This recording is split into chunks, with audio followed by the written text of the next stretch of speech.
नमस्कार साथियों, बिहार में विज्ञान एवं प्रौद्योगिकी विभाग के अंतर्गत पटना के क्षेत्रीय कार्यालयों में कार्यालय परिचारी की बहाली से रिलेटेड अधिसूचना जारी हुई है।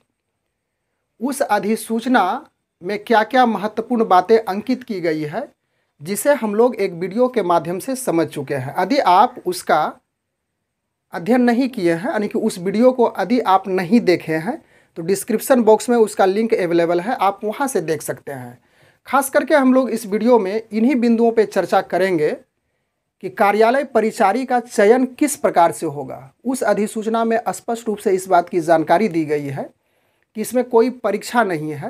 तो जब कोई परीक्षा नहीं है तो यहाँ पे एक प्रश्न बन सकता है कि क्या सिर्फ अधिक मेधा, यानी कि जिसका परसेंटेज मैट्रिक में हाई है, अधिक है, क्या उन्हीं का सिर्फ सिलेक्शन होगा, या तो फिर वैसे अभ्यर्थी जिनका मेधा अंक कम बनता है, यानी कि मैट्रिक में या समकक्ष परीक्षा में कम अंक प्राप्त है, कम परसेंटेज है, तो क्या उनका भी चांस मिल सकता है।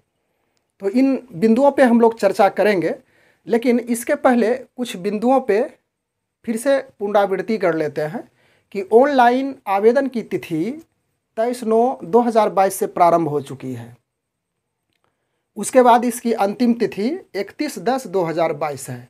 तो जो अभ्यर्थी इसमें इच्छुक हैं कार्यालय परिचारी के पद पर सिलेक्टेड होने के लिए, तो उन्हें जल्द से जल्द इस फॉर्म को अप्लाई कर देना चाहिए। उसके बाद सीट की संख्या भी हम लोग फिर से याददाश्त करते हैं। 238 टोटल सीट थी, उसको डिवाइड किया गया है आरक्षित अनारक्षित कोटि में।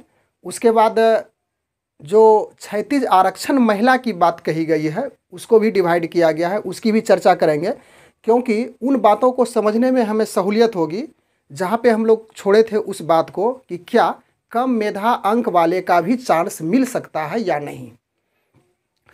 तो इसकी योग्यता, यानी कार्यालय परिचारी की जो योग्यता है वह मैट्रिकुलेशन या तो इसके समकक्ष रखा गया, मैट्रिकुलेशन या इक्विवेलेंट। तो 10वीं पास यदि हैं, या तो 10वीं पास के अंतर्गत कोई परीक्षा होती है, उसके समानांतर परीक्षा होती है समकक्ष में, तो वह भी इसमें एबल है। और उस परीक्षा में जो प्रतिशत अंक है उसी के आधार पे सिलेक्शन होना है। लेकिन इसमें एक बेनिफिट्स उन लोगों के लिए दिया गया है जो कि विश्व बैंक पॉलिटेक्निक शिक्षा सुदृढ़ीकरण परियोजना के अंतर्गत चतुर्थ वर्गीय कर्मचारी, यानी कि ग्रुप डी के अंतर्गत कर्मचारी हैं।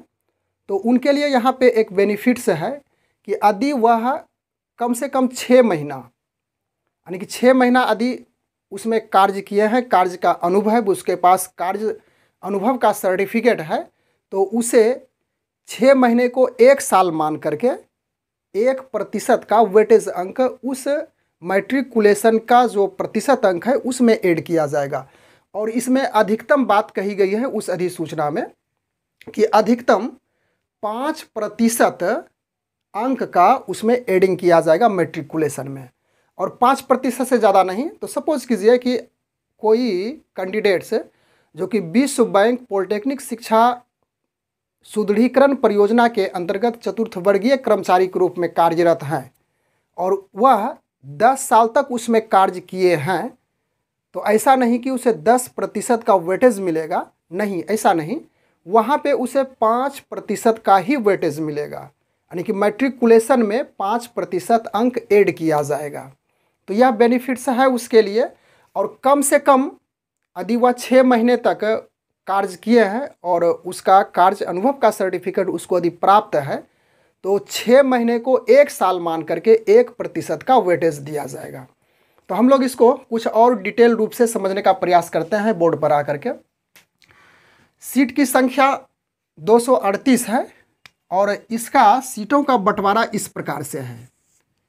UR 99, EWS 24, BC में कुछ सीट नहीं है, EBC में 40 है, SC में 65 है, ST में 2 और EBC फीमेल उसके लिए 8 सीट है। उसके बाद जो 35% क्षैतिज आरक्षण को दर्शाया गया है, यह फीमेल कैंडिडेट्स यानी महिला के लिए है। तो 33 UR में है, EWS में 7 है, BC में तो ऊपर में कुछ नहीं था तो यहाँ भी कुछ नहीं होगा, EBC में 15 है, SC में 15 है, ST में 1 है। तो इस प्रोसेस के अनुसार से जो आरक्षण दिया गया है, तो सपोज कीजिए कि ईबीसी में जो कोई कैंडिडेट है उसका कम मेधा बन रहा है, यानी कि मैट्रिकुलेशन में उसका कम मार्क्स है, तो वह अपना सीट को आरक्षित करेगा, अपना सीट पे वह कब्जा करेगा। क्योंकि यदि हाई किसी का मेधा अंक बनता है तो जो उसका आरक्षित सीट है या तो फिर जनरल सीट है, यहाँ पे जनरल वाले को लॉस हो सकता है। यदि बीसी, ईबीसी, एससी, एसटी इसका यदि हाई मेधा अंक बन रहा है, मैट्रिकुलेशन का मार्क्स ज़्यादा है, तो वह जनरल में जाकर के भी कब्जा करेगा उस सीट को, तो जो जनरल कैंडिडेट है उसको लॉस हो सकता है।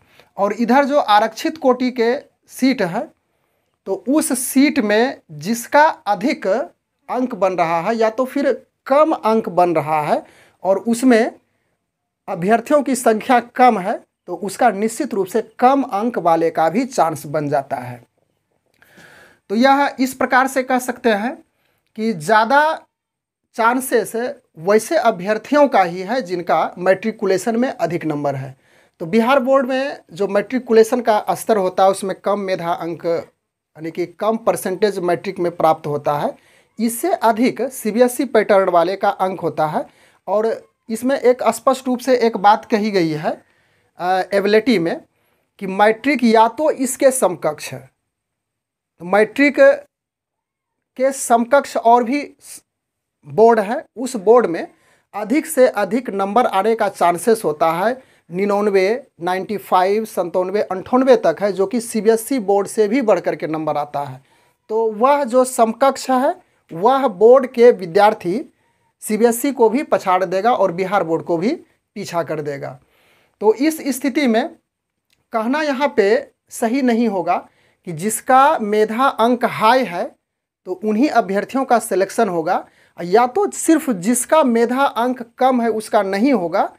यह कहना यहाँ पे काफ़ी मुश्किल प्रतीत होता है, क्योंकि यह एक जिस तरह से मेधा अंक बनाया जाएगा उस मेधा अंक के आधार पे या तो फिर इसका जो बंटवारा है सीटों का उस आधार पे देखा जाए तो निश्चित रूप से वैसे अभ्यर्थी जिनका मैट्रिक में प्रतिशत कम अंक होता है तो उसका भी इस आरक्षित कोटि के तहत सिलेक्शन हो सकता है। इसलिए हम लोगों को इस उधेड़ बूंद में कभी नहीं फंसना है। इस उहापोह की जो अवस्थाएं आ रही है कि मेरा प्रतिशत अंक मैट्रिक में कम है तो मैं नहीं भरूंगा, या तो उसका प्रतिशत अंक ज़्यादा है तो उसका सिलेक्शन निश्चित रूप से होगा ही होगा, यह कहना बड़ी मुश्किल है। आप निश्चित रूप से फॉर्म को भरिए और ऑनलाइन जो आवेदन फॉर्म है उसको ज़रूर से ज़रूर आप अप्लाई कीजिए। उसके बाद जो सिलेक्शन प्रोसेस है वह तो अंतिम प्रक्रिया है, और सिलेक्शन प्रोसेस में प्रत्येक कोटि के अभ्यर्थियों के लिए 3 गुना अभ्यर्थी को बुलाया जाएगा, और जब उनका काउंसलिंग किया जाएगा तो काउंसलिंग के बाद सर्टिफिकेट की जांच की जाएगी। उसके बाद जो कुछ कार्य अनुभव का सर्टिफिकेट जमा होगा उसकी भी जांच होगी, कहीं वह फॉल्स रूप से, फॉर्जरी रूप से तो नहीं बना करके इसमें इंक्लूड किया गया है। सारी बिंदुओं पे जांच पड़ताल होने के बाद अंततः कार्यालय परिचारी के पद पे उन अभ्यर्थियों का सिलेक्शन होगा। बस आज के वीडियो में हम लोग इतनी ही चर्चा करने के लिए उपस्थित थे। Thanks for watching, good bye.